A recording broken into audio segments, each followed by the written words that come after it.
What is up? We got Metal Gets Me High, episode 59. You got me, Al, you got Ramon and Brad, and we have special guests. We have Jason from the band Left to Rot in Texas, and also has to do with Austin Death Fest. How are you doing, man?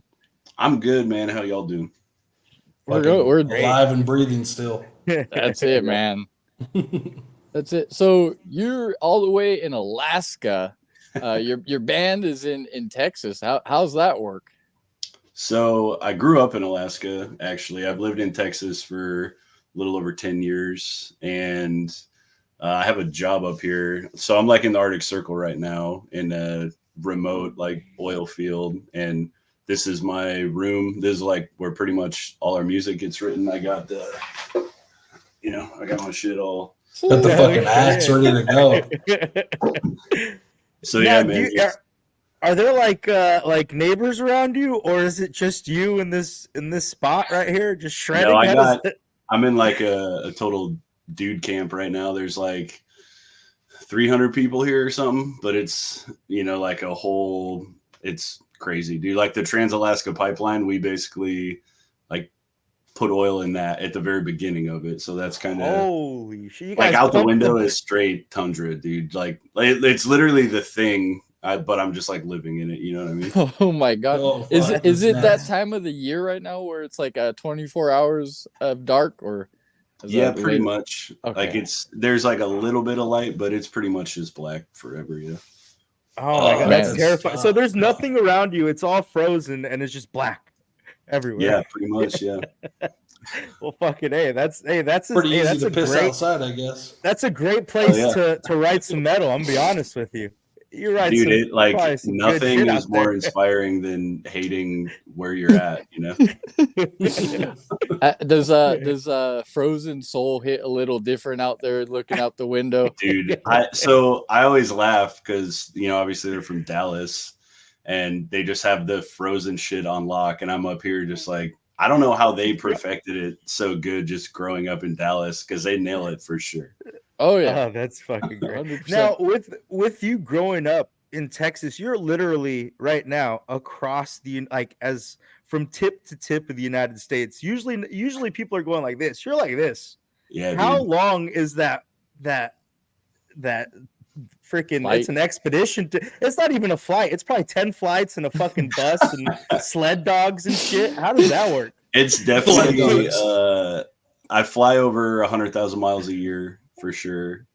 And so I work 2 weeks on, 2 weeks off. So like we're going on tour next. I fly home Thursday and then we drive out on tour on Friday. So that's kind of like how it always works. I have 2 weeks off, so we just tour when I'm off, whenever we're doing shit, and it's like planned around. So I know our tours for the rest of the year because I know my schedule for the rest of the year. So we just like book out based on what I got going on, and then hopefully everyone else gets off and shit too, Yeah. Oh, it's badass.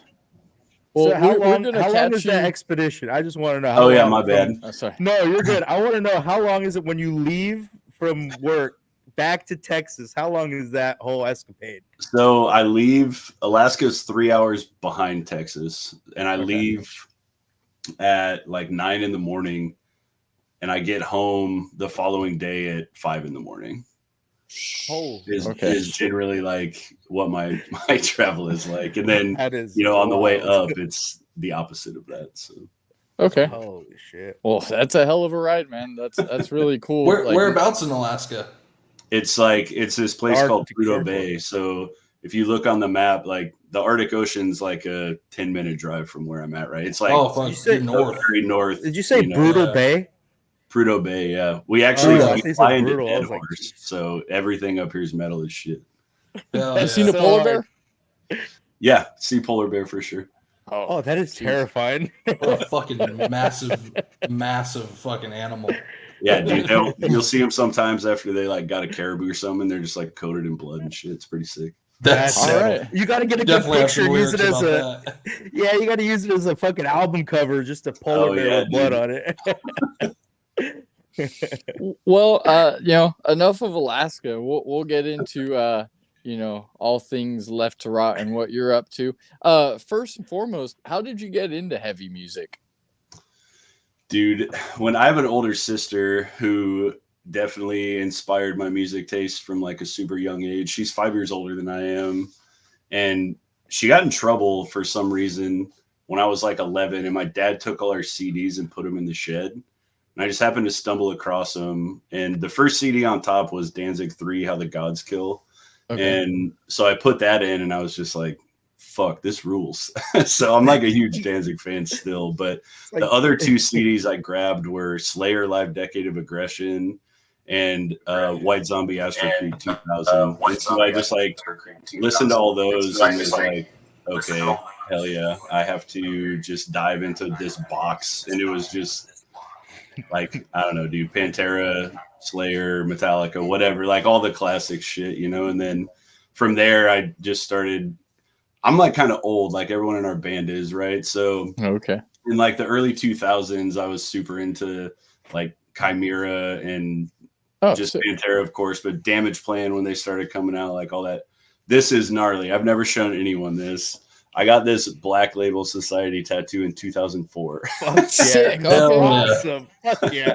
Shout but out that Zach was like, you know, when Zach Wild wasn't a total kook, I guess. So, but yeah, dude. And then from there, of course, it was just like Cannibal was the first because they were just the most readily available. And then Carcass came into the scene, and I was just like, all right, yeah, this is the shit.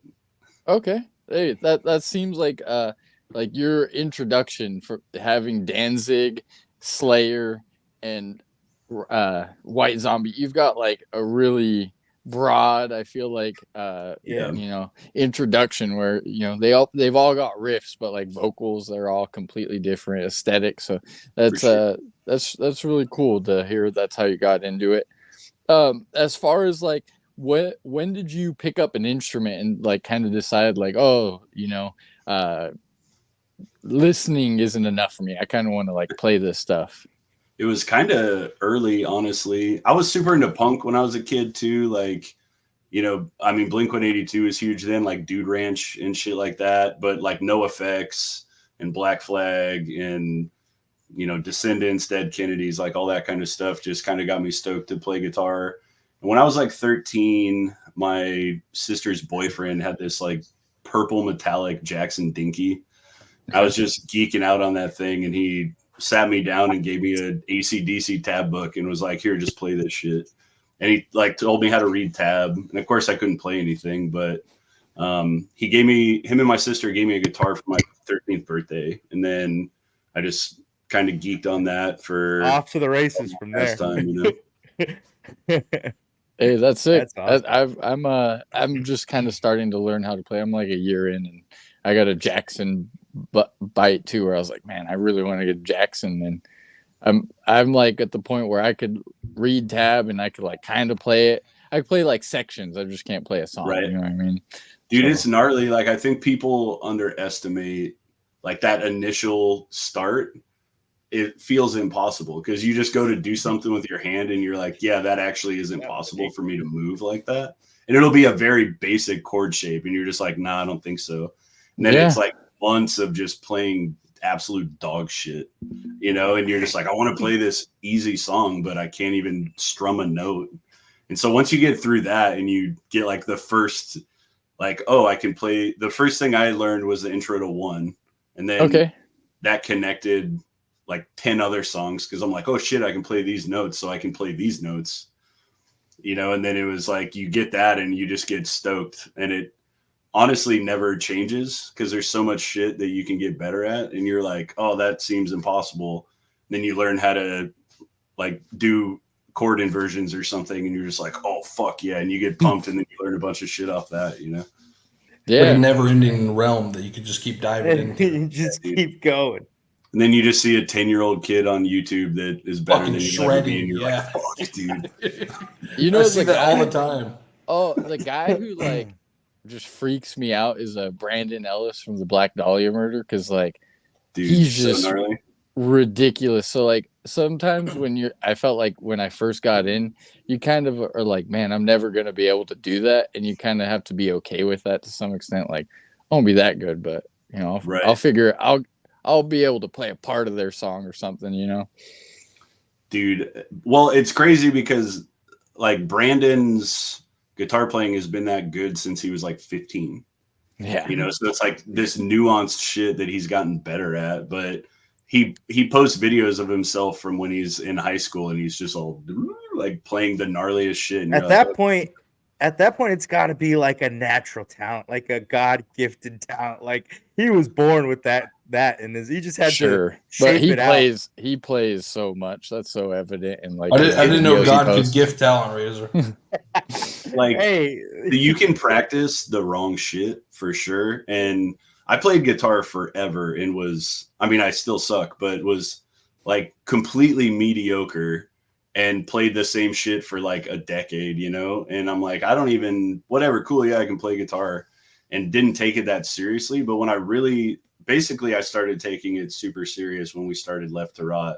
And I just like, dude, you have to study. Like it's bullshit. But like when I write solos, I sit down and write out like, okay, it's in this key. I really want it to, you know, be Phrygian, but I want to have this dominant chord sound here. And I'm like, plot it out. And then I like study it. And then I go to play it and I'm like, well, that sounds like dog shit. So now I got to like go back to study, you know? And so it's like, it's almost like writing a story, you know? And it's just like, I don't know, man. People again underestimate, even when you have the technical skill to do stuff.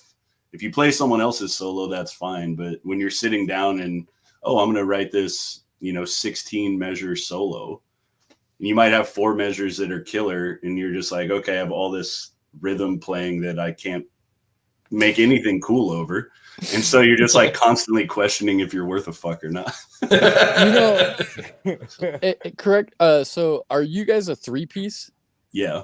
See, that tells me that you're pretty good, because I feel like, you know, like three pieces, you gotta be good to be a 3-piece, because like, you know, I feel like sometimes having that second guitar player, you know, definitely helps. So from where I'm standing, I'm like, you're a 3-piece band. You're fucking good, dude. There's times when like, okay, so we played a show in Springfield, Missouri, last year, and my hair was way longer than it is now. And I went to play a solo and I had just finished headbanging, and I went to pull my hair up and it was like wrapped in the strings of my guitar.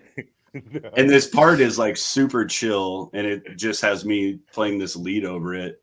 And the first thing I remembered thought of other than like, oh fuck, was I had to get my hair out, but I'm like, I wish there was another guitar playing right fucking now. You know what I mean? Because it was just like Arian just like playing this bass line, and I'm like leaving him hanging the fuck out there, you know? But there's like those moments when you're doing something as a 3-piece. If one person screws up, it's just like the most obvious shit in the world, you know? Yeah. Hey, you got the pressure on. I mean, like the band, the only bands I can think of off the top of my head that I've seen that are 3-piece, obviously Dying Fetus, greatest band on earth. And then we went to Bangin' in the Rock and we saw Mutilated and they were playing as a 3-piece. Love and those dudes. Yeah, hell yeah. Wild. My God. Yeah. Fucking so incredible heavy, band. Extremely heavy when we saw them. Kind of blew me away for sure. Dude, Patrick's vocals, like a lot of people, you hear vocals on studio albums and you're like, yeah, that shit's heavy, cool. But then you see them live and you're like, okay, Pat is fucking gnarly as a vocalist. And when we played with them at CS Jam last summer, and he did vocals for Stabbed also because their singer couldn't come. Dude, that shit was so fucking heavy. Like Stabbed is heavy as shit anyway, but then Pat on vocals, I was just like, what the fuck? Just wild. That is sick, man. I can't imagine seeing that. As far as like your band, you said you started taking, you know, music more seriously when you started Left to Rot. You guys put out your first EP in 2021. Is that around the time you guys started as a band? Yeah, so my drummer Justin, like him and I knew each other for a long ass time, like pretty much since I moved to Texas. Like we kind of had mutual friends and we met each other, and I was a drummer in Alaska, like in my last band. Okay. And so he like offered me some gigs for bands that he knew and stuff like that, and they just never panned out. I kind of didn't play music for like 7 or 8 years. Just like took a step back, was burnt out from the last stuff I was doing. And then him and I just started hanging out more, and I like casually brought up to him like, yeah, dude, I want to do some like really heavy shit. And he was like, fuck, I've been trying to start a heavy band for like 20 years or something, you know? And we were like in the exact same position. And honestly, we were kind of both in a spot. Like if you listen to our EP, like Justin's drums are insane. That fool is sick. But Agreed. He could not play double bass when we recorded our first record. Oh shit. Okay. Like, he literally like physically could not. He didn't even own double bass pedals, and he's like, okay, I have to learn how to play double bass. And if you listen to it now, it's like you would never think 2 years ago that he couldn't even play double bass, you know. But we're kind of in that position where we're like, okay, this is what we want to do, and we just aren't technically skilled enough, so we're just gonna make sure and like hold each other accountable and call each other out on our bullshit and just get to that point, you know. So when we write songs and shit, it'll be like, hey, yeah, that's fucked up. Like, no, that your timing's wrong. And it's like not personal at all. So it's cool we're on that kind of stance too. Yeah. Hey, that's Keep good. that business mindset to it a little bit, you know. Yeah, man. Thick skin.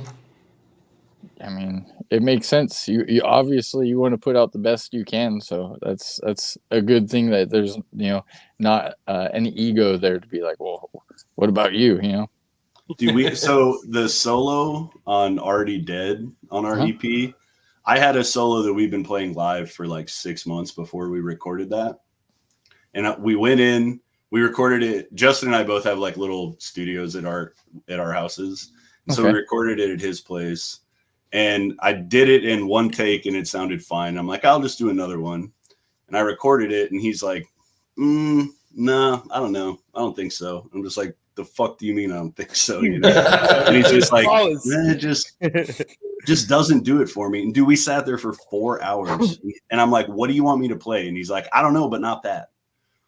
And we didn't do anything that whole night. And I was getting so fucking mad. And he could tell that I was getting mad. And I went home and went to sleep. I was all pissed off. It was like 2 a.m. I'm like, this fucking asshole. And then I woke up and I literally just grabbed my guitar and played like what the solo is now. And I'm like, God, that asshole was right, dude. Like that shit sucked, you know? And then I played and he's like, yeah, dude, just play that. He's like, yeah, that works right there. And sometimes you got to sleep on it, huh? Dude, yeah. Because I felt like such a dickhead because he's like, well, what do you want to do here? And I couldn't even think of like, oh, I'll just do an arpeggio or something. But my mind was blank because I was just like, that was the solo. And now I know it sucks while we're recording it. So fuck. You know, you're just like, what the fuck? But dude, that's what you need sometimes because that solo is way cooler now. I'm not saying it's like great, but it's way cooler than it would have been, you know? Hell yeah. Well, you know, and you guys put up EP 2021. Then last year you had Breath of Tomb, which Breath of the Tomb. Sorry, I really enjoyed that EP. I like the artwork. I feel like it was badass artwork. What was different, you know, recording that first EP for you versus going into the second EP? Honestly, like the first EP, we just had this base idea of we just want to try to write heavier music than we have in the past. Okay. And like we recorded our first one, I had like an orange combo amp and I used a left-hand Wrath pedal and like didn't even really have it dialed in because I really didn't know how to, honestly, that well. And so like if you listen to the songs, like the tone is a little different and shit because I would like record the next day and be like, oh, this sounds better. And we'd like tweak it and mess around with it, you know? And I didn't really think we would tour or anything on any of those songs. Like I just assumed we would write it and then work on more material. But then we ended up touring with Sentence to Die, like kind of early on. And yeah, hell yeah, dude. Those are the homies. But then seeing people's reaction live to stuff, you just get super inspired and influenced. And you always think your songs are trash, like, or at least I do anyway, you know? After hearing them so many times, you know, you play them over and over. Yeah. And then you see people's like visceral reaction. You get these real-time reactions and you're like, okay, well, maybe I'll write this part so fools can mosh right here or whatever, you know? And so then you get a feel for how you like to play and you develop a sound. And like we just jammed a bunch more and toured a couple times and just had like a better idea of what we want to do. I changed tunings that just to try to like push myself in a different direction. And we kind of established more, you know, of a sound than we'd had previously for sure. I think that you can listen to the 2 EPs and it sounds completely different, of course. Yeah, that's what I was thinking when when I was listening to him. I was like, oh, this sounds, because I listened to the latest one first. Right. And then your first one second. And I was like, oh yeah, it sounds, you could hear the development in the sound. Sick. For sure. With you, I know you're talking about touring a little bit. What, like, with you going on tour, what's your favorite venue that you've played? And with that, what's your favorite memory? If it's not at that venue, but like you saw something, you're like, what the fuck? Like, what didn't Steven, when we had Steven Bull on, he was saying that they were throwing a frog around or some shit like that? Dead rat in Chicago. A dead rat? They were throwing a dead rat around? Like, what's like something that stands out? Like, you're like, that's wild. Dude, honestly, like, we've been super fortunate and had a bunch of really sick bands kind of take a chance on us. Because, you know, our first EP is really just like, almost proving to us like, hey, you can put something out. You know what I mean? So it's 100%. Like we're just trying to find what we could do at all. And so we toured with a bunch of really sick bands just off of that when we kind of didn't deserve to, but it worked out and we got to play a bunch of sick shows. But we played the Midwest a bunch in 2022. Like, we played Little Rock more times than we played Austin, which is fucking we have Banging in the Rock right here. Yeah, we went this year. Love it was fucking place. Wild. But it was one of the funniest things, dude, was we were in Omaha, Nebraska. It was when we were with Sins to Die. And we were in this Del Taco parking lot. And Justin and Arian's the bass player in my band. Okay. None of us were hardcore dudes growing up at all. Like, I'm familiar with it, you know, but I was not like a hardcore dude. I've always just been a metal dude. Yeah. And they were the same way. Arian's like the prototypical Texas metal dude. It's so sick. Like, battle vest, maggot stomp hat, big ass beard, and just like, fuck yeah, dude. And that's like how he lives his life. Just throwing everywhere. But we're in this Del Taco parking lot like 2:30 in the morning, and it was me, Eli, and Skylar from Sins to Die, and we were teaching those dudes how to two-step in the parking lot, and it was just like the funniest shit because they were like, "What do you, I like? What like I don't what the fuck?" And they like couldn't get their like arms and legs to line up. The rhythm. Yeah, dude, and they were just like, "This is dumb. I can't fucking do this shit." And Skylar and Eli are just busting it down to this parking lot. Oh, that's awesome. Fucking great right there. Something I'm curious about, you know, obviously you just touched on Texas metal. I feel like, you know, as an outsider, you hear a lot about like most of the music, heavy music coming from Houston or Dallas, Fort Worth area. How is the scene out in Austin? And like, what are some bands besides yourself that are, you know, that are current and like doing well in Austin? Yeah. So the Austin scene is in a weird place right now, honestly. Okay. And there's a lot of people that are trying to build the scene up more because Austin is such like a mainstream city. Compared to even San Antonio has a really good metal scene right now too. And there's a lot of sick bands in San Antonio also. Okay, cool. But Austin is really, and always has been like kind of a punk town. So there's a lot of really sick punk bands right now. If you're into that, there's like User Unauthorized is a really well-known one. They're sick. There's this band Nerve, Molly Ringworm. Like and they do a lot of DIY shows and stuff around there. So there is more mixed bill stuff in Austin right now. There's a lot of kind of corporate shit in Austin. So, you know, there's a lot of bigger venues that kind of have that grip on, oh, well, you guys are local, so you can be the openers, but you'll have to pay, or you'll have like a 30-day radius clause. And so a lot of shows get kind of fucked up because people are like, oh, Immolation's in town and they asked us to open. We're not going to make shit, but we can't play for a month in Austin now. So they'll be like trying to get local shows together is kind of tough in that regard because there's so many shows that come into That's so fucked up. So It's terrible. So you can't play 30 days at any other 30 miles. No, it's 30 days. So it's 15 days My before the show, 15 days after the show in Austin. Oh my gosh, that sucks. What? Man. So like we don't do shit like that, but there's definitely a couple bands that do.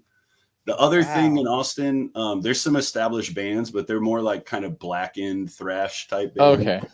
So that's really popular. There's like Black Horse of Famine is TA from Goat Whore. Like he lives in Austin. He has a band there.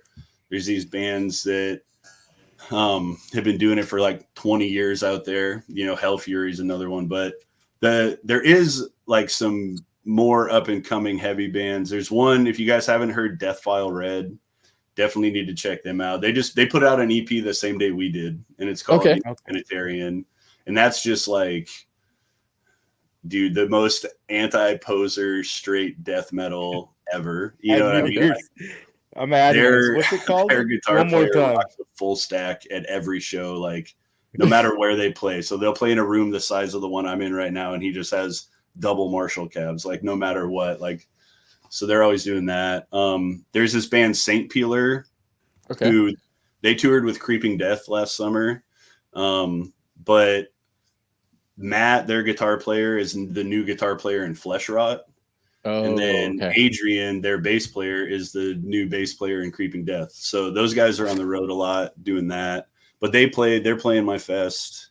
And they're kind of like, like a super aggressive, hardcore death metal hybrid with, it's sick, dude. It's fast. It's like, you know, people want to two-step to it, but they can't.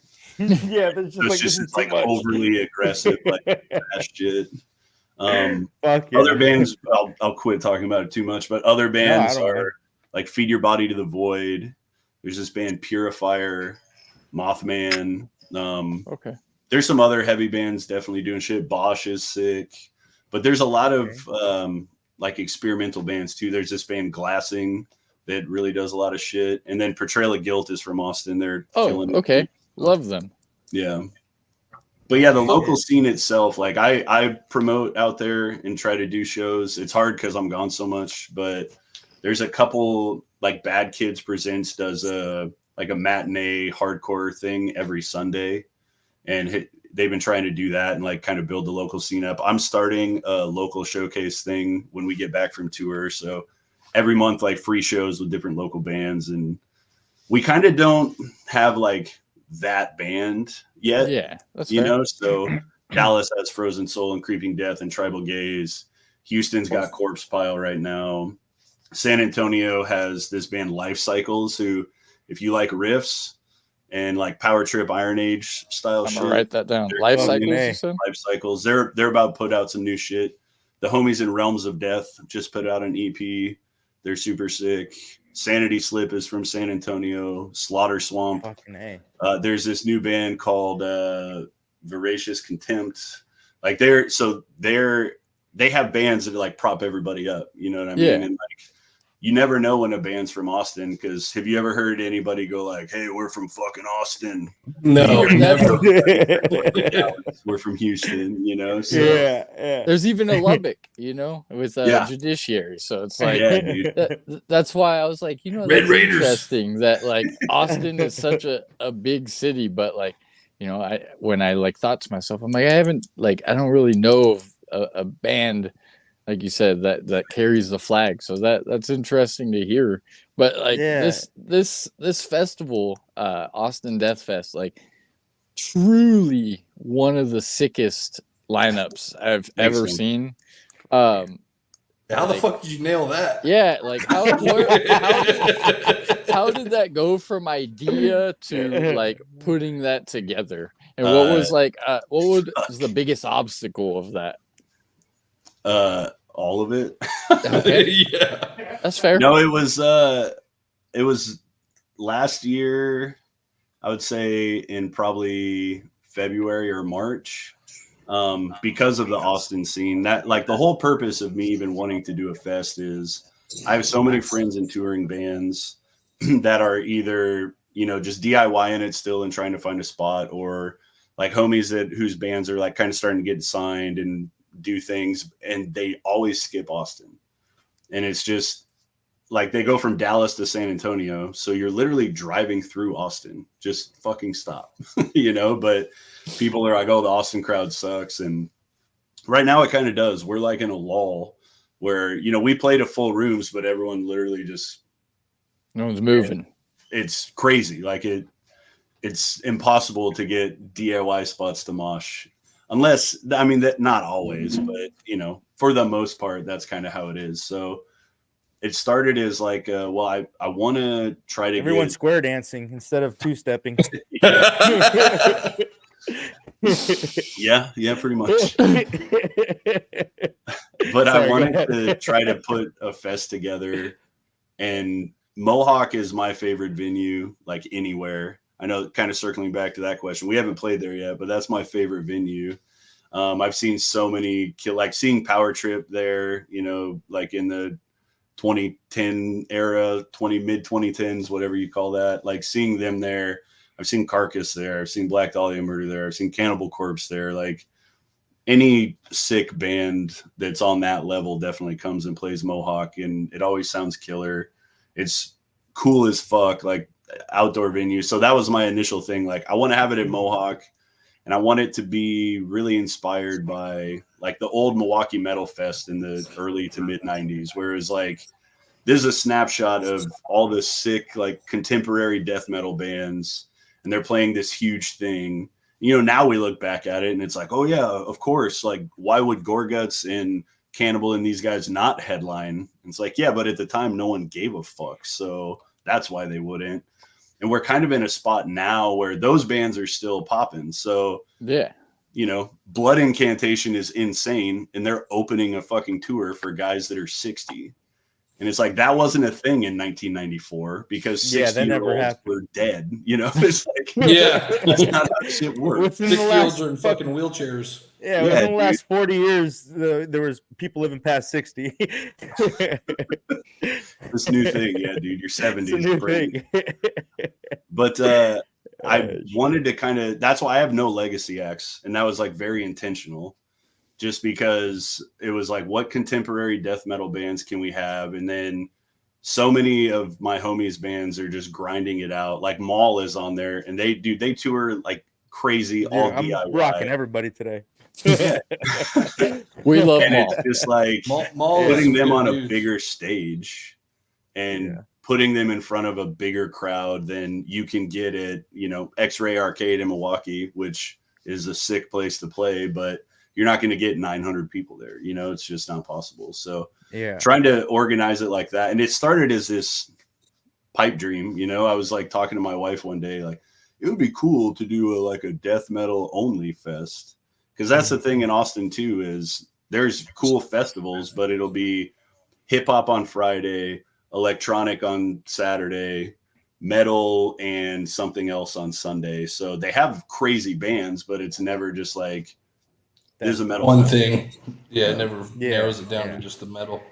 So that was kind of how it started. And then I've been super fortunate, dude. And like, we play worshiper cabinets. I don't know if you guys know what those are. They're like these custom built speaker cabinets that just happen to be made in Austin.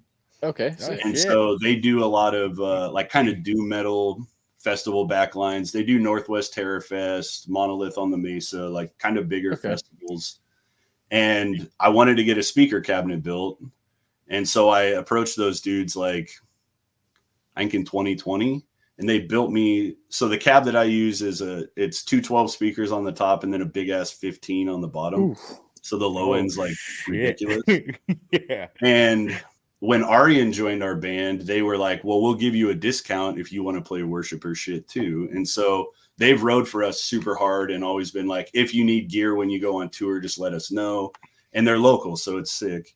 And I approached them with the idea of, hey, I want to do this death metal festival. I want you guys to be involved. And they were literally just like, oh, here's the executive producer of Northwest Terror Fest. Here's these people. And then they were like, oh, let me introduce you to these people. And it was just awesome. Like, I got so overwhelmed so fast, bro. Because you got hooked up with like people that know how to put on a fest and do it right. You know, it's some It literally team. too was all because of just like because we've been just touring and DIYing shit, and I like just so happened to meet a couple of the right people, you know. Hey, That's all it takes. That's awesome, that man. is. Now with you touched on the Austin scene a lot, and you're currently in Alaska. I know we talked about Alaska a little bit. Do you know, is there any scene in Alaska? I know that you said you used to be in a band there. Are there any current bands you know of? Or there actually like shows that go on weekly? How does that work? Yeah, so when I was in Circle. Alaska, the scene was fucking insane.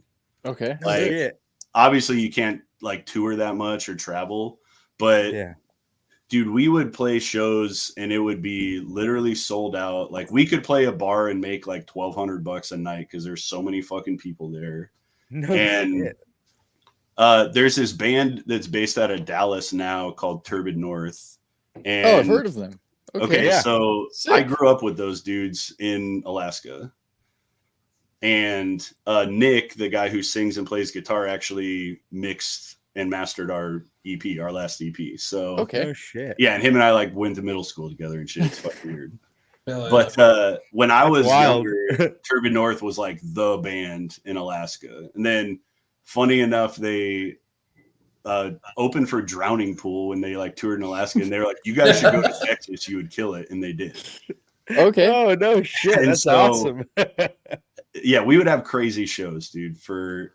And then I moved, of course, and now the scene is still happening, but it's like all the people they were still in the scene when I was there. So there's like a generational divide. Like there's not that many young bands, but the metal band I can think of right now, there's this band in Anchorage, and they have a podcast, and their name is Decepticide, and they rock like it sounds like it's like 2005 metal, but they're pretty sick. Okay, and they've been a band I think since 2005.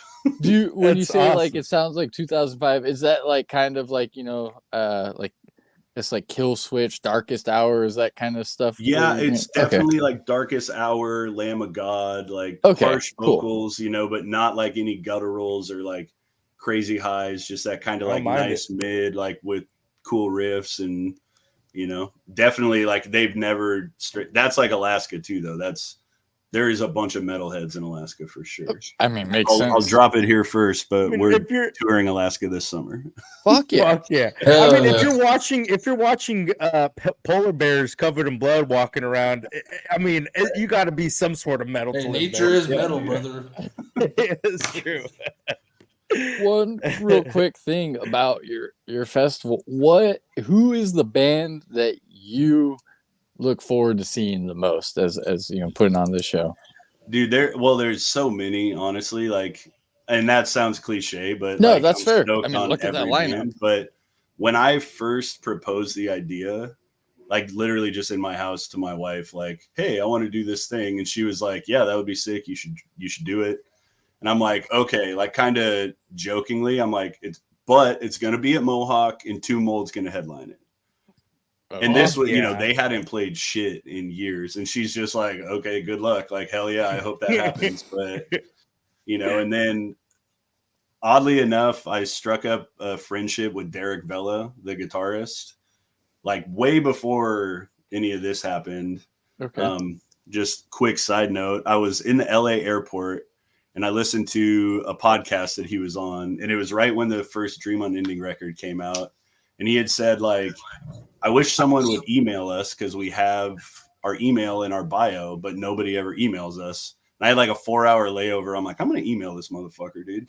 And so I just like fired off an email and I was like talking to him about music and I kept it super anonymous. And we kind of like pen palled for like 6 months anonymously. And then he's like, okay, what fucking band are you in? Because you're like touring and you're doing all this shit. And then the next day he like added me on Instagram and I'm like, oh shit, like he knows who I am. Like it's over. He's super rad. And like he got me hooked up with my guitar teacher, who's Phil Tugas, he's in Void Ceremony. He's the lead guitarist. Okay. Worm. He's in Cathedalist. Shit. He's in like 5 bands that are on $20 spin or something. He's insane. So that makes sense. That checks out because $20 These are- spin is like arguably the best label doing it right now. So they're my favorite, dude, and they have been since like 2010, honestly. 100%. They're fucking great. you got Worm, Dream Unending, then you got like Fugitive and Malt. It's like it's just so, Bleed so now. eclectic. Dave signed Bleed. Like I wish I could go. I'm gonna be on my honeymoon at this time, but like the band that I tell you that we saw them at Bangin' in the Rock, and literally probably the best performance I've seen in the last 5 years. Outer Heaven, man, dude. Fucking A. That band, Insane. they were the first band that signed on to play my fest. They were the very first one. See, No and shit. you know what? That Cool doesn't ass dudes. surprise me because after because we've made friends with Evan from Morbid Visions and Stan That's from the homie Terminal too, Nation. Yeah, Evan's sick. And Stan said that was one of the first few bands they hit up for Banging in the Rock, and they were like, no questions asked, like, yeah, cool, let's go. Also- Like, when, how? They also had one of the greatest shirts made there. It was the a xenomorph from Alien with yeah. Little Rock, Arkansas, or Arkansas, The state of Little Rock. and then the state, and then on the back of it, they can't hear you scream in Little Rock or some shit like nobody that. could hear I you was like, scream this in is the- Arkansas in That Little sucks, Rock. It was the dude. greatest Hell thing. Yeah, I love that. Greatest fucking shirt. And it's funny too because we go to like one show a month, just because we have to commute to go to a show. It's like an hour and a half commitment each way. And there were clues to me like where I'm like, this is gonna be crazy, where like one guy in the band's wearing a Grateful Dead shirt and he's got a it's tucked in and he's playing a Telecaster. I'm like, okay, that guy's really good at guitar. And then the other guitarist, he's got just a tuner pedal and a guitar that I've never seen brand. So I'm like, dude, like these guys like gotta be really fucking good. If all this guy's got is a fucking backline 6505 behind him and a tuner pedal. Dude, that's what I play. That's my touring rig is guitar, tuner, 6505. That's how you know, and that's why you're a 3-piece. That's why you're a 3-piece. Yeah. And then, dude, the singer, I think his name's Austin.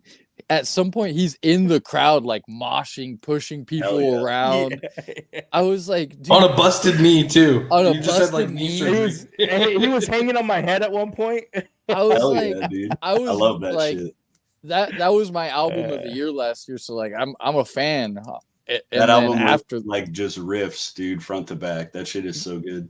Yes, it was incredible. So that was like when I saw the lineup and I saw like them on top of Two Mold, Phobophilic, Maul, everybody. I mean, it's, like I said, I look forward to checking out Death File Red and Saint Peeler because I see their opening. So that made me think like, okay, maybe that's the locals playing. So there's another band on the bottom of the flyer called Cleric. Okay, they're from Dallas. And they are on Redefining Darkness, actually. But dude, that band is like one of Texas's best kept secrets. That band is so fucking sick. I'm gonna check them out because I've heard of basically this whole. I mean, we've had a good amount of like even Torn in Half, absolutely killer EP they released this year. And then we're gonna see you actually, and we're gonna see your San Francisco date, Spinebreaker. That show is so gross. Iron Front, dude. I cannot wait for that because Spinebreaker, in my opinion, is like obviously stuff's popping off in the Bay Area and it's mostly hardcore, but like I feel like that's my personal favorite band in what I call the Tsunami cinematic universe. Dude, I love it's crazy how many bands like Spinebreaker is a side project of. Yeah. Like Tsunami, Gulch, Dead Heat. It's just like just banger after banger. Every dude. band they're in, you're like, oh, I could just listen to these guys on repeat. Every one of them. Yeah, dude. All of them are insane. So for them, it's like not surprising that they also have a sick ass death metal band, Yeah. I also feel like in the Bay Area, especially, it's hardcore is popping a lot, but death metal, like they interweave really well. Like there's a lot of shows where it's a hardcore, two hardcore bands, two death metal bands, they play, and it's everybody's cool, everybody's great. Dude, great I shows. hate I'm not a hardcore guy, right? And I've never been like into two-stepping, whatever. But for anyone, I'm a headbanger too. Headbanger, dude. Circle pitter. Hell yeah! And so, but to think that shit's lame, or for anyone to be like, "Hey, you shouldn't like music in this way," is like, fuck off, dude. Because if someone's into that scene and they're promoting our scene, and now at this point, it's literally just the same scene. Like, I have so many homies in sick hardcore bands that support us, and we support them, and we go to their shows and they go to our shows, and it's just like, if the music's good, who gives a shit? And if somebody decides like, oh, I want to windmill to this part, like, who fucking cares? It's sick. You're making somebody move and they're into your shit. Why do you care how they do that? And I never understood, like, I'm a circle pitter, so I'm not gonna do any other move, but I'll mosh to your shit. As Jamie Josta says, a high tide raises all ships.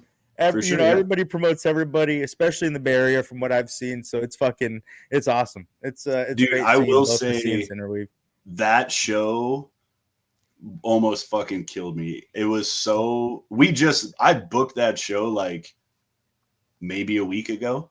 Yeah, because I saw it only was announced about a week ago, and that was the day that it got booked. We announced it and I've been booking this tour since fucking October. And all right. So I had like anywhere in the Bay. It was like we'll play San Jose, we'll play Oakland, we'll play SF, we'll play fucking anywhere in San Mateo, we'll play San Rafael, we'll play Petaluma. Like, I don't give a fuck. Santa Rosa. Anywhere, dude. I'll play Richmond, I'll play Berkeley. I don't care. And so I couldn't find a show. I hit up all my connects, all the homies that we have out there were like, I don't have anything. I hit up Chad, the drummer from Necrot. Like, I had a mutual friend with him, and he's like, just hit him up.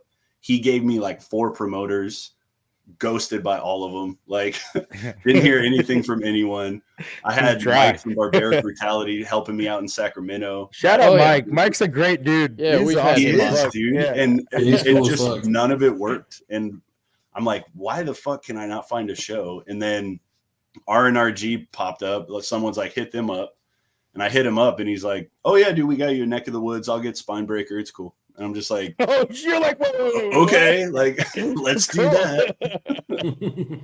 That's work. Awesome, right there. So yeah, it ended up. I was stressed the fuck out about it, and then it ended up being like, we have a bunch of 6 shows on this tour, but it was like, fuck, okay, there's like, I'm really looking for, and we have a day off the next day too, so we're gonna go dumb that night for sure.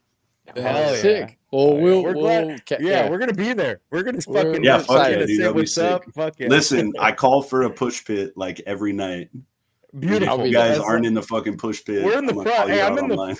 I'm in the front. I'm the best push pitter there is. Yeah, hey, this guy. Yeah, when we went to Arkansas the first day of Banging in the Rock, the security guard looks at Brad and he goes, I want to see you in the pit tonight, brother. Like, I'm retired when it comes to festivals because I can't do the all day, but for a set, I could put on a show. For the homies, man. And now we consider you a homie. You got to mosh for the homie. So I'm with you. And hopefully you've got some badass 4-sided long sleeves because I can't help myself. I'm an addict. So we just printed our first long sleeve for this tour, so we'll have long sleeves. Yeah. All right. Yeah. I mean, I've got a problem with them. So make sure you keep some 3Xs for me. No guarantees. I don't. They might sell out. If you sell out. If you sell out, that's all good. But metal has some large fans. The guy from the singer from Outer Heaven, when we went to buy merch, Brad goes up. He's like, "What do you got, a 3X?" And he's like, "Man, we've sold all of our 3X." He's like, "I guess we got really fat fans." Fuck, dude. Well, listen, if you're in a death metal band and you don't sell out of extra large shirts, I probably don't fuck with you. That's kind of just yeah. Hey, you know? hey, See, that's why heard... we're that's why I'm learning guitar, because these are going to be my bandmates right here. I got a bassist, I got a front man. I just don't got a drummer yet, and I could only play a couple riffs, not a song yet. So slowly but surely. Dude, start a band as quick as you can, because it's insane when you jam with other people, like how much faster you get better. See, that's the point I'm at too, because I've been telling Ramon that like I'm at a point where I feel like I need to like hang out with somebody who's good at guitar to just show me a thing or two. And I think that'll like help me out. Hell yeah. And you know, something you said earlier kind of like touched where like I've been playing on a shitty orange combo amp that I've had for like 10 years. Hell yeah. And an HM2 pedal. That's my rig right now. And luckily with some help, I got one of those SNK VH 300s on the way. Hell yeah. That's going to be hooked up to an audio interface till I get a cab, and you know, I'm sure that's going to get me at least 10% better. So just got to keep going. The biggest thing is don't ever let gear. No, because like you can play a riff on one of those like clipped pocket Marshall amps, and if it's good, then it fucking rips. Yeah, the tone can suck, but if the riff rules, like who cares? You can probably doesn't lie. The riff doesn't lie. With terrible tone that still fuck, you know. Yeah, 100%. It's just more this thing's got no sustain, so I'm like, I need something that's got some sustain, because it won't hold a note very well. And that, you know, the stock Jackson pickups aren't known to be the best. So slowly but surely, we're working. Whatever works, dude. Coming out of left field here is Terry Black's With All the Hype. Yeah, what's up with the barbecue? I need to know what's the spot. Like, I think personally, like Terry Black's is definitely sick for sure. It's right. There is a bunch of stuff that is overrated, and people like this is gonna. I'm not Texan, so I can get away with this kind of shit. But like brisket, for the most part, is brisket. Yeah, sausage is soft. Like it's still good. You know what I mean? But it's like if you cook it right, if you get it at Terry Black's, if you get it at Franklin's, if you get it at La Barbecue, which is my favorite barbecue spot, if you get it at Southside Market, if you get it at Myers, like wherever you get it, it's all the same shit. If it's cooked, it's good, and it's fall off the bone meat at the end of the day. That's it, bro. And like sausage can differ a little bit, but it's like it's either garbage or it slaps. Like that's okay, you know, for the most part. So, but Terry Black that's just. Well, hold on, Le Barbecue, but Le Barbecue. The barbecue, dude, is sick, and I will say that it is Jay-Z's favorite barbecue. So, you know, if it's good enough for Jay-Z, it's good enough for me. If it's good enough for a billionaire, I guess we could. Yeah. You know what? I'm glad you brought that up. Here's the other one. What about Whataburger? Because we've only had me and Brad. I'm not over Whataburger. I'm Californian. Yeah, see, dude, but okay, there is a difference in Cali Whataburger in Texas, or I'm sorry, Cali In-N-Out and Texas In-N-Out. Okay, there is. What about with freshness? Because we've had Arizona Whataburger, but never Texas Whataburger. And see, there's a difference in Arizona Whataburger and Texas too. Like, all right, cool, 100%. But Whataburger is fucking good. It's better than In-N-Out. But turn it off. Turn it off. But Pete Terry's in Austin. Shout out Pete Terry's, dude. Pete Terry's, yeah. Okay. It's like a burger stand that's been in Austin forever, and they got that place is where it's at. All right, that's something I would look, because I'm a burger guy. I'm being a Californian. I'm simple words. I want a burger, I want a burrito, or I want pizza. There's like some pretty good pizza. Burgers, there's like Jew Boy in Austin, Cool Burger, Pete Terry's is good, Whataburger's good. There's this place called Hop Dotty that's crazy good, but that's like hipster shit. So it's like a $18 burger with aioli truffle fries or whatever, you know. But like, I just want a solid smash burger with Kraft American cheese. That's all I want. It's Kraft American sesame buns. Give me some sesame buns, and that's it. I mean, that's fair, but you gotta live a little bit, dude. Oh, I'm the opposite. Where I like a like my personal favorite burger, the burger that I think is the best. I see why people don't like it. It's because of the price tag. But dude, a fucking Five Guys burger sometimes hits Five different. Guys is the shit, dude. I'm a big I put Five Guys above In-N-Out, if I'm being honest. Prepare to put the deed. It's just availability on Five Guys for me. Yeah, that's fair. No drive through. There's probably peanuts on the fucking floor. Yeah. That and I hate getting my burger in foil because it just makes it soggy as fuck. But and you want to eat the cheese and you start eating the foil. I know what you mean, Brad. I know what you mean. Now you get the cheese afterwards on the fucking paper. You eat on the parchment paper. Yeah. Oh shit. Well, next thing is fucking best fast food on the road for you. What's the go-to spot? Fuck, on the road, or maybe not fast food, but your favorite road food. Well, I'll say that we're definitely a Taco Bell band for sure. Oh, customize your reality, as Colin Young says. No, but best food on the road is yeah. Other than free food. Sorry. Well, yeah, free food always. Dude, we're like, I don't know, we're honestly the easiest band. I don't even want to take that moniker up, but like we just honestly don't give a fuck.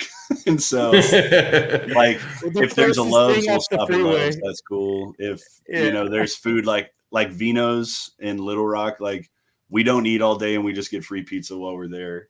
So we're like pretty whatever. And yeah, it's just like, dude, it's sick. We're playing a show. We're on the road. What is close? I am like a coffee bitch though, for sure. Okay. So we always find like a nice coffee shop. Like my wife owns a coffee shop, and so I'm like, fuck Starbucks. Hey, fuck Starbucks. He doesn't go to Starbucks. He's like, what's the fucking local spot? I want to know. Where's the local Seattle's best? Yeah, that's it, dude. I always will drive. Like Justin and Arian will just laugh at me, but we'll drive 20 minutes to the other side of town from where we're going so I can get coffee in the morning for sure. Good. As you should. That's living, man.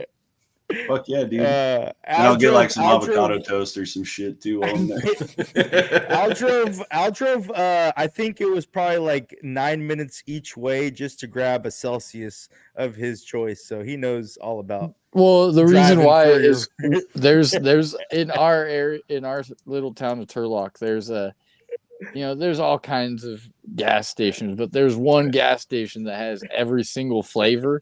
And they got the best deal. They got 3 for $6. So it's like, dude, I get to go there and I get to drive, dude. Yeah, this guy's cracked out on Celsius. Dude, hey, caffeine. I always tell I'm a caffeine whore too. Yeah, like I need at minimum 400 milligrams a day to get me by. So, dude. I've been cutting out like just slowly over the last couple of years. Like I don't drink anymore. I don't drink energy drinks anymore. Like I've cut out fast food this year, so next week's gonna be fucked up. But like it's hard, dude, when you're on the road and Justin's just like slamming a Monster or Nos or something. I'm like, fuck, that would be so much easier right now. So nice, and like it's delicious. And so that's so much harder to me than anything else. Is nothing like better than a carbonated beverage that's ice cold. When you like, I try not to drink too many carbonated. Like for my vocals when we're on the road too. Yeah, makes sense. That shit can go south like so fast on you, real quick. And so you don't want to like experiment when you're driving around. Like, oh, maybe I'll fuck with this, and it's like, dude, I don't know. Maybe there's some weird sauce they put in there, and I like can't do vocals that night or some shit, So I just stick to. Do you drink a lot of tea? I drink tea every night. So. Okay. This will be easier because I obviously talk way too much anyway, but don't worry, you're good, man. Every night, we're chilling. I drink a throat coat and I have like a little percolator that I bring on the road with us. So after we play, I try to get like 15 minutes of vocal rest. I pop in some lozenge of some kind. I have some that I like. And then we always try to buy shit at CVS. That's like a big CVS or Walgreens. Like we buy our earplugs that we use on stage there because no matter where you're at, there's a CVS or a Walgreens. So it's like we try to buy shit that way. So it's like easy if some gets stolen or you lose something or whatever, you pick it up real quick. But I always bring 2 things of throat coat, and I just have that every night. You know, like before bed, we'll be crashing at some fool's house. It's like 5 a.m, and I'm all like making my pee and shit. Like, what the fuck are you doing, dude? I do vocal warm-ups, dude, like in the truck every morning. It'll be 9 o'clock. I'm like, yo, sorry, and I'm all like doing this shit. And doing the warm-up. Arian's loading up his fucking weed pen. There you go. You got to. It's funny you say that, because when we were at Bangin', I noticed that Garrett from Mall, before he, like 2 minutes before he went on, he got a bottle of honey and just squirted it in his mouth. And I was like, oh, that probably helps a lot. It's like, it's funny because everybody's different. And like Garrett did merch for us on our last run that we did. And so me and him were talking about that, and I tried a totally different routine, and my voice was so fucked up after 3 shows.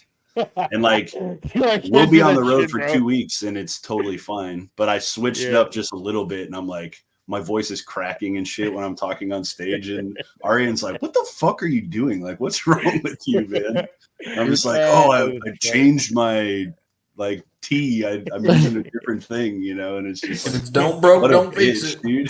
Yeah. Hey, and props honestly to Garrett, because when we were at Banging in the Rock, that guy was slamming beers and smoking pot with us, dude, and then gets up on stage. Up with us. He was keeping up with us. Dude. We're from California. We're called Metal Gets Me High. We smoke a lot of weed, and he was keeping up with us. We're like, we got to give him props. He's about to go on stage, bro. I don't know how the fuck. Okay, so this was random. The last time I was in the Bay, I flew out there, and the dudes from Tribal Gaze were like, "Oh, we're in Oakland that night." It was like the Creeping Death, 200 stab wounds. Tribal Gaze tour. Okay, yeah. So I flew into SF, and my homie came and picked me up, and I'm like, "Hey, we got to go to Oakland real quick." And so we went, and it was like 200. I think Ingrown was at that show too. Ingrown was there too. Yeah. And so, like Reese from Creeping Death and me met up over there, and we were talking, and my homie just literally rolls the best joint blunt, like what the fuck ever, master, dude. Like, it's weird. I can respect that. I respect that shit, because I look at that. He lives out in Petaluma, so you know he's a Cali boy too. California dude. He knows how to roll a blunt. Yeah, and so we're like all talking in this circle, and you just see this hand like come in, and it's this lint blunt, and Steve's like, "Oh shit!" And so we pass it around, and dude, like everyone tapped out. And my homie's just like laughing about it, and they're like, "What the fuck? Who are you? What is this shit, dude?" And then I saw them. They played in Austin, and Quentin from Tribal Gaze was like, "Oh, Steve, this is Jason," and he's like, "Dude, you had that fucking blunt in Oakland. What the fuck?" Like he was like, "That was the craziest shit." And Quentin's like, "What the fuck are you talking about?" We had Quentin on the podcast, and fucking shout out Quentin. He's a cool motherfucker, dude. Tribal Gaze. I love that band. 9 Choirs. That's awesome. So hard, yeah. And I can't wait for their split that they're going to be putting out soon with Dead Body. That's going to be crazy too. They like encapsulate the Texas sound currently like perfect. 100%. Like when I think of Texas riffing and sound, is like, for anyone, like what does Texas sound like?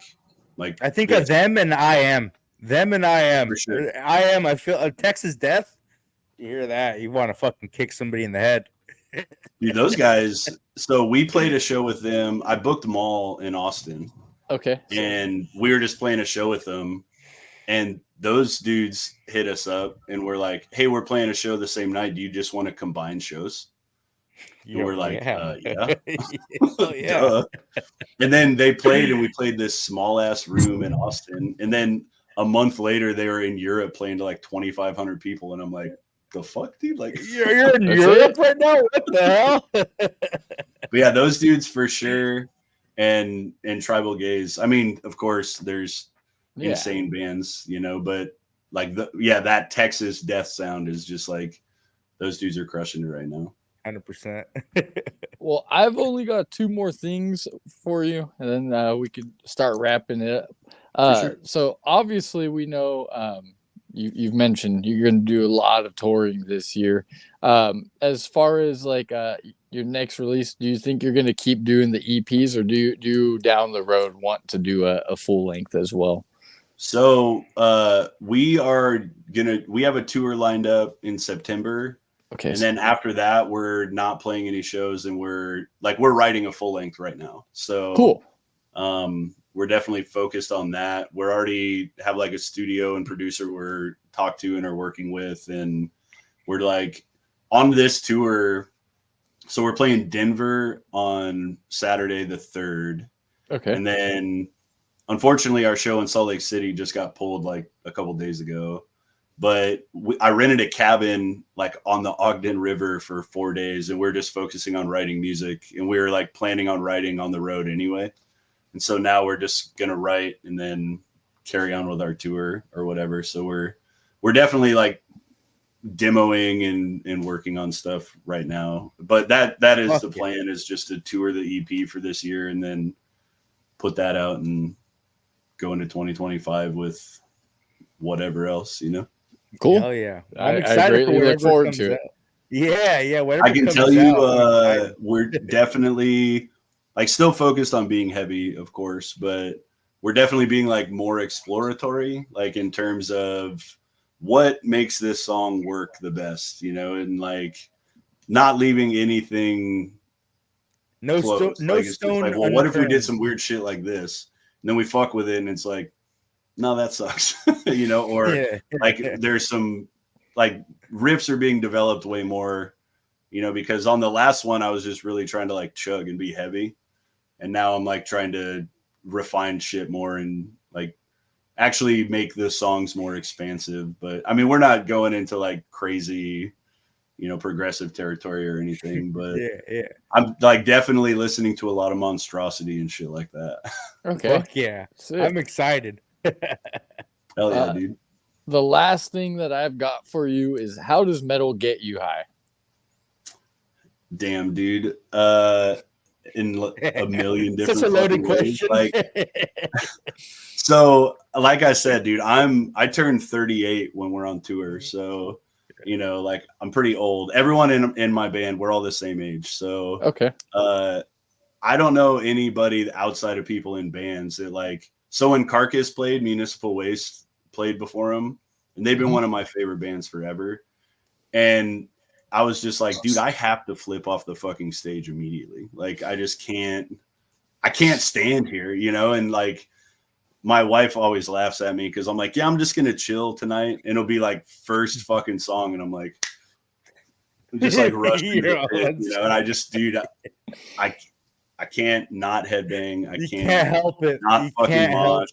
Like when the homies play is the sickest shit. And when I was 15, I feel the exact same way as I do right now. And it's like never fucking stopped. You know what I mean? And it's just like, that shit is so sick. And like meet new homies all the time that are just like, oh dude, heavy shit. Fuck yeah. And it's like, I don't know. That shit is so sick. It's the best.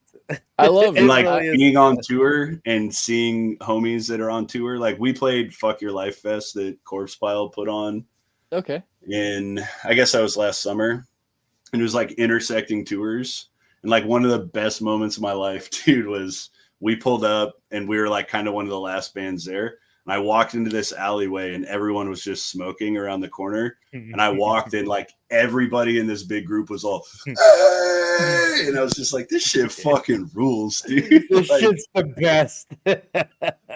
Dude, I couldn't agree more. That's like one of my, I mean, I just love riffs. Like, I know what you mean, where it's like, you don't, sometimes when you hear a riff and you're like, holy crap, like I always go back to it, like the most recent song where like I had to like, you know, I felt like I had an out of body experience was when I heard Toe Rope Around the Throat by 200 Stab Wounds for the first time. I'm like, dude, what the fuck is this? And where did this come from?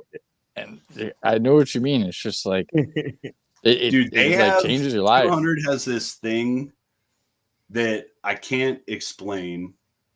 Like I've seen them a couple times now. They're super nice dudes, but like they can be on the craziest bill with a band that is like more popular than them or whatever. But when they're like about to play, like everyone in the room is just like has this weird fucking energy. They're ready to go. Everybody's like, I'm about to fuck something up right now. Yeah. And I've seen them in a couple different states at this point, just like intersecting touring and shit. And it's like that fucking everywhere. And I'm like metal, dude, you don't see that shit it's not like you're at a folk concert and people are like, oh fuck, dude, Billy Strings is about to blow shit up. Like it's we've crazy. We've talked about this. We've said like 200, they're just different. They're different. Like they're on their way to being something awesome, you know.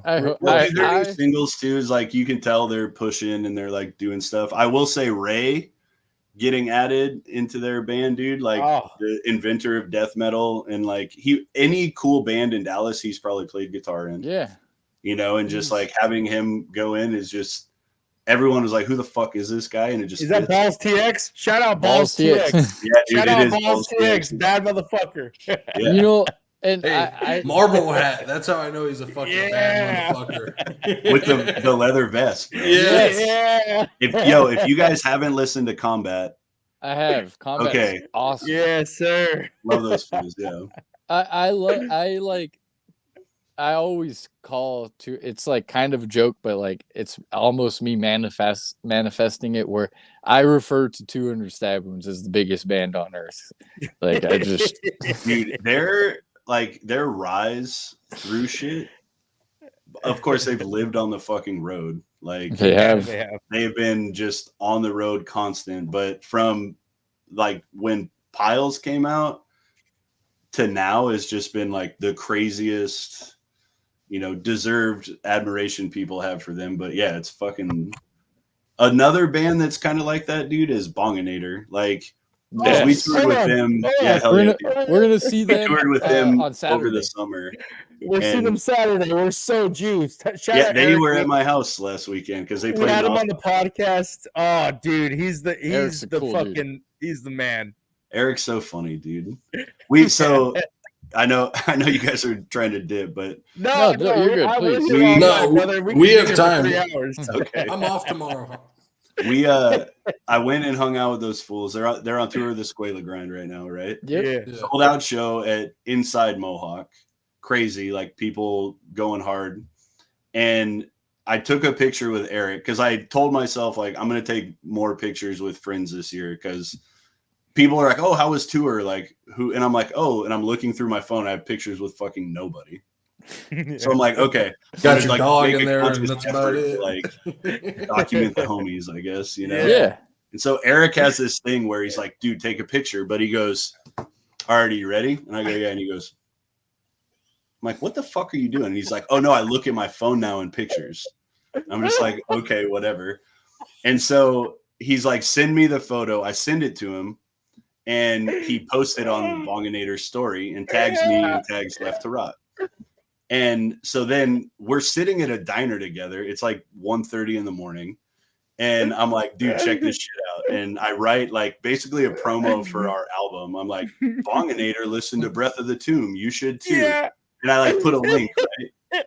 Dude, this fucking chick messages me because Eric posted a picture that's like, this guy sucks. Yeah, I saw that. We were asking off air. We were like, is this real? So this chick messages me and is like, you shouldn't act like bands like you for clout. It's embarrassing. And I'm like, dude, we're sitting in my fucking living room. We're like, oh, what the fuck are you talking about? And so they're like hitting me up like, this is sad. And I'm just like, what? Dude, it's sad that people take the time to message you about that kind of shit. Yeah. They didn't follow us either. It was literally like one of their fans was like, this is pathetic, We were dying. We saw that so fucking hard about that shit. We saw that. We're kind of thinking with Eric. I knew with Eric. I'm like, oh, he's being hilarious. This is hilarious. We were literally like in a diner booth. Yeah. There's like 7 of us like sitting like this, and Eric was right next to me. He's like, dude, look at this shit. That's when he's just looking at his phone. Well, if you look any photo they have on this tour, they'll be like in a green room and people are hanging out with them and Eric's just like on his phone. Oh, dude, that guy's hilarious. He's like, he could be a pro Taking wrestler. a jab at I swear to millennials. God. He could be a pro wrestler. He plays the bit so well. I love it. People can like whatever they want to say about Bonginator, like, and I told them like, you guys are a joke to me, but I get the joke. It's hilarious. You know, and it's like 420-pound poop. Like, come on, dude. When they played that song, everybody was like, "Fuck yeah!" And I'm like, "This is a song about poop, bro." Like, but they like Eric and those guys are so good at marketing what they're about. He also went to college for music. Like, I feel like he's a smart dude. Yeah, they're fucking smart dudes. Like, they not just do like funny music, but it's so fucking good that you can't deny it. You're like, this is actually very good. I'll tell you what crazy musicians those fools are. So Joseph, their drummer, right? Mm-hmm. Gnarly, insane drummer. Yeah. When we played X-Ray Arcade in Milwaukee, they get done playing at whatever cool we sell merch. We're like cleaning up. And Ben, their guitar player, and me are like grabbing stuff from side stage. And Ben has Joe's bass pedals. And he walks around and Joe walks up and he's like, "Hey, what are you doing? We have to fucking play." And we're like, "What?" This fool was so fucked up that he didn't even know they played yet. Played a perfect set. Did not miss a single fucking note. Had no idea they played. So well. But it was just like, yeah, killer set. Played fucking awesome. Sounded great. And then he walked out when we were loading out and we like loaded in a bunch of shit for him. He could barely stand up and he kept like asking me to put stuff in the trailer. And then in the morning, he called me in a panic, like, "Dude, I left my bass pedals at the venue. I left all." I'm like, "This is literally all in our trailer. You handed all of it to me. No fucking idea." But yeah, played an absolutely perfect set. Was he drunk or shrooms or what was he on? He was fucking hammered, dude. Everything. But it was hilarious. Like, he had no clue they played. Absolutely played perfect. That's how you know you're fucking great at your instrument. Yeah, you have no idea what happened. Ramon's had some times like that. "Hey, Brad, try this drink." All right, try the drink. "Hey, bro, you got to try this drink. Try this shit." I will say with those guys, like, on surface level, I've had so many of my friends that don't know them. Like, I can't believe you toured with those guys. Like, that had to have been the worst experience. No, it was, dude. I love those dudes to death. They're having Eric on. Everything you would see on paper. Like, if you saw our band and you saw their band and you saw us next to each other, you'd be like, "There's no way this is gonna work." And they are the best, dude. I love those dudes. We had a great time touring with them. Like, they stay at my house when they come through. Like, we're playing their like Eric's Festival, New England Death Metal Bonanza, and it's just like, yeah, they have this like crazy thing going on, but they're playing metal for the right reasons and they're just having a good time, and people hate having a good fucking time. I fucking love it. The whole band, I love everything that they do. Like, from the fucking marketing to the actual music to the fucking, like, just, making it up. Like, they don't take themselves too serious. Yeah, their merch. They don't take themselves too serious. Yeah. Insane. Like, honestly, when we went on tour with them, I reevaluated how we were doing our merch. Fucking A. Just because, like, you learn so much shit when you're on the road with other bands and stuff, but like, we do good with merch still, but like, watching, like, we were getting spillover because people were tired of waiting in line for them. You know what I mean? And so I'm like, okay. I'm like, what are they doing over there? What the fuck? No, they just have a good eye and a good ear for all that shit. And it's like, dumb as they make themselves out to be, like, they're super professional about shit. They're professional and intelligent as fuck. All of them, I gotta say. Dude, if you listen, I get so fucking mad when I listen to their music. If you listen to the intro from their last album, it's hilarious. They make the dumbest shit, but it's like, you have to actually understand some of how the universe works to make some of these fucking jokes even though they're the dumbest jokes you've ever heard. Jupiter But it's to like get they more obviously stupider. are not idiots. Well, then he says Jupiter. He says they go to Jupiter to get more stupider, but just be glad they didn't send you to Uranus. I'm like, this is the greatest, and it's in that like '80s retro, like fucking. Yep. Well, Eric did all best. that shit too. Like they're obviously good musicians, you know. Yeah, dude. But that's what gets me high about metal. Fucking A, man. There's some early 20-year-old kids that are 15 years younger than me, and they're the fucking homies because we like riffs, you know. That's it. I love that shit, man. Well, everybody, we're gonna put like your links in the bio. I'll get this posted tomorrow. Do you want to plug any dates, anything you have coming up? I know you've talked a little bit. Anything you want to say? Yeah, man, we got starting next week, February 3rd, we're gonna do the West Coast. So we got dates in Denver, Boise, Seattle, Portland, San Francisco, San Luis Obispo, LA, Tempe, Albuquerque. So we're doing a nice little loop over there. And then we are going to be doing the East Coast in September. So haven't announced anything yet, but keep an eye out for that. We definitely got some sick bands coming with us. We're playing the New England Death Metal Bonanza June 28th through 30th. That's over in New Hampshire. That lineup is fucking insane. So if you don't know about that, you should check it out. And then I have Austin Death Fest, which we touched on a little bit, is April 27th, 28th. And that is, see if I can actually remember all the fucking bands. I got them. I got them if you need it. It is Mortiferum, Tomb Mold, Outer Heaven, Phobophilic, Witch Vomit, Torture Rack, Mortuous, Maul, Sentence to Die, Mutilatred, Lunar Chambers debut show. They've never played live before, so this is their first live performance, actually. Fucking A. Yeah, and if you haven't listened to that EP, holy fuck, dude. That is some ethereal shit. And then Torn in Half, Morbid Visions, Saint Peeler, Cleric, Death File Red. I think I got everybody. Only one you missed, Ritual Fog. So you're on it. Homies too. I'm sorry, boys. Hey, they're sick. First band we bands. saw at Banging in the Rock. They're the first band to play. When we did a tour with them in Morbid Visions in 2022 maybe. When we played, our first show was in Memphis, and I didn't really know those dudes, and I had heard some of their shit. And we played downstairs at High Tone. And when they started playing, it was so fucking heavy, dude. And I'm like, God damn, we got to play after these dudes for the fucking next week. Like, this sucks. But yeah, those dudes are sick as fuck and heavy. Shit.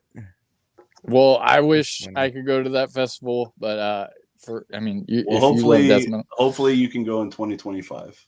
Fucking A. That's the goal right there. I don't see how people don't want to go to this festival. Let's put it that way. Dude, honestly, I just tried to put a fest together that was like, who are the bands that I think are the sickest? And then people just kept saying yes. You nailed it. And so I'm like, fuck yeah, dude. I love all the bands on it. You know, I feel like it's no bullshit death metal lineup, which I tried to put together too. And people might be mad. There won't be a lot of two-stepping going on, but it'll be heavy as fuck. I promise that. Some push bits and some head banging. That's what I want right there. Hell yeah, dude. Well, thank you, Jason. We really appreciate you joining us, and we very much look forward to checking your band out. Hell yeah, man. See you guys on February 10th. But thanks for having me. Yeah, of course. I'll see you soon.